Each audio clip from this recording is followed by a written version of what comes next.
જય માતાજી, Har Har Mahadev. Good morning કે છે મનુ? ગુડ મોર્નિંગ, જય શ્રી કૃષ્ણ કે બધાના કહી દે.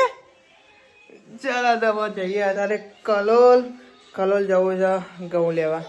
તો કલોલ જઈએ, પછી જવાનું છે અમદાવાદ. એક પોડકાસ્ટ કોની જોડે છે હું પછી કહીશ તમને. એ પહેલાં જઈએ કલોલ. ચલો તો પછી જઈએ કલોલ. એ મને ઊભી રહે, આ તો દોડે છે આગળ આગળ. ના એ બી કલોલ જવાની હોય ને એકલી. ક્યાં જવાની? હા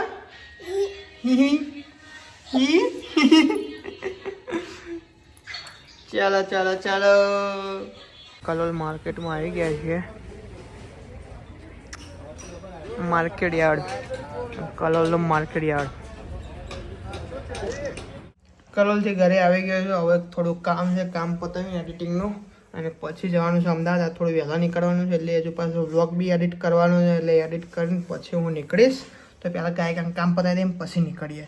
સ્ટુડિયો પર પહોંચી ગયો છું ના, થોડું સેટ કરવાનું તો બધું સેટ કરીને મૂકી દીધું એક બાજુ. હવે ઓફિસ જઈને ઓફિસથી આવીને પછી બીજું બધું સેટ કરીશું. હર્ષદભાઈ સાથે ક્લાયન્ટનું કંઈક કામ ચાલુ છે. ક્લાયન્ટ બેઠા છે એટલે ડિસ્ટર્બ નહીં કરે એમને. હવે આવીને પછી ડિસ્ટર્બ કરીશું થોડા. તો હવે જઈએ તાણે. ચાલો હું હવે ઓફિસથી નીકળું છું સ્ટુડિયો જવા પાછો. કેમ કે ફોન આવી ગયો છે કે વહેલા ચાલુ થવાનું છે. ટાઈમ કમ્પ્લીટ ટાઈમ પર ચાલુ થઈ જશે. એટલે હવે હું નીકળું. ચાલો તાણ બાઇક બેસી રહીએ. જઈએ હવે સ્ટુડિયો હક્કાબાના શૂટમાં. ચાલો અત્યારે હું તમને વાત કરું.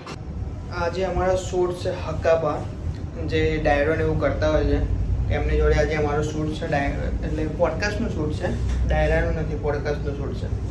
તો તૈયારી જ આવવાની. 3:30 થઈ ગયા, 4 વાગ્યાનું શૂટ છે. એટલે હવે જઈને સીધો સેટઅપને એવું કરી દઈએ, પછી તમને બતાવું.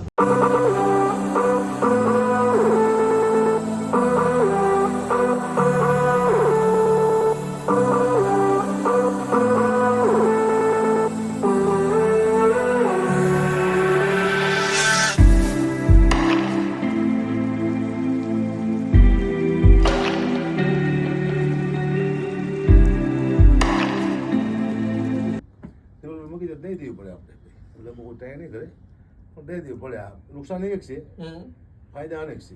બરાબર છે. 40 રૂપિયા ઘંટી માં ઘંટી આંકતો હતો, હું ગીતો ગાતો હતો, જોક્સ બોલતો હતો, લોકોને હસાવતો હતો.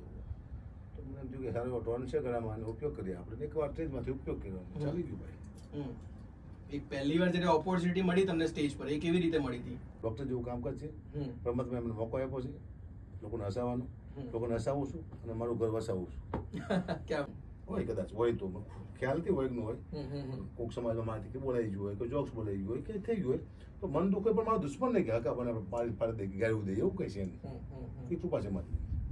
આવું કશું ખોટું કોઈથી બોલાઈ ગયું હોય અથવા તો ઇન્ટેન્શનલી ના બોલાયું હોય પણ સામેવાળા વ્યક્તિએ ખોટું સમજ્યું હોય તો બધા માફીના વિડીયો મંગાવે છે.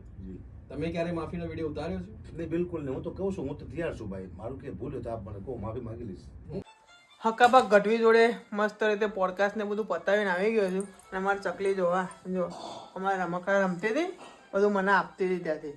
અને એ જો અંદર જોવા જાય, અહીંયા આ બાજુ આવે, આ બાજુ અહીંયા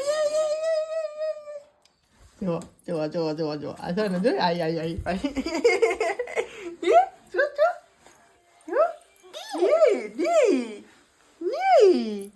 અરે એક મિનિટ, જો આપણે શું કહેવાનું, વિડીયો ગમ્યો હોય તો લાઈક કરજો એવું કહેવાનું ને. તમને આ જે આજે પોડકાસ્ટ અમે શૂટ કર્યો એ તમને યુટ્યુબ ચેનલમાં જોવા મળશે. જે ગુજ્જુ નવરો કરીને ચેનલ છે, ધ ગુજ્જુ નવરો કરીને. તો એ યુટ્યુબ ચેનલ છે, એમાં સર્ચ કરજો એટલે આવી જશે. એ જ્યારે બી મૂકશે ત્યારે હું નીચે લિંક બી મૂકી દઈશ. તો ને વહેલા મારો વ્લોગ આવી જશે તો બી તમે સર્ચ કરીને ખાલી સબસ્ક્રાઈબ કરી દેજો, એટલે તમને પછી આવી જ જશે વિડીયો અંદર. તો હવે આપણો બ્લોગ ગમે હોય તો શું કહેવાનું, લાઈક કરી દો, શેર કરી દો, કોમેન્ટ કરી દો અને સબસ્ક્રાઈબ કરી દેજો. શું કહેવું ચકલા? હે મને ચલો મળીએ બીજા બ્લોગમાં. જય માતાજી, હર હર મહાદેવ.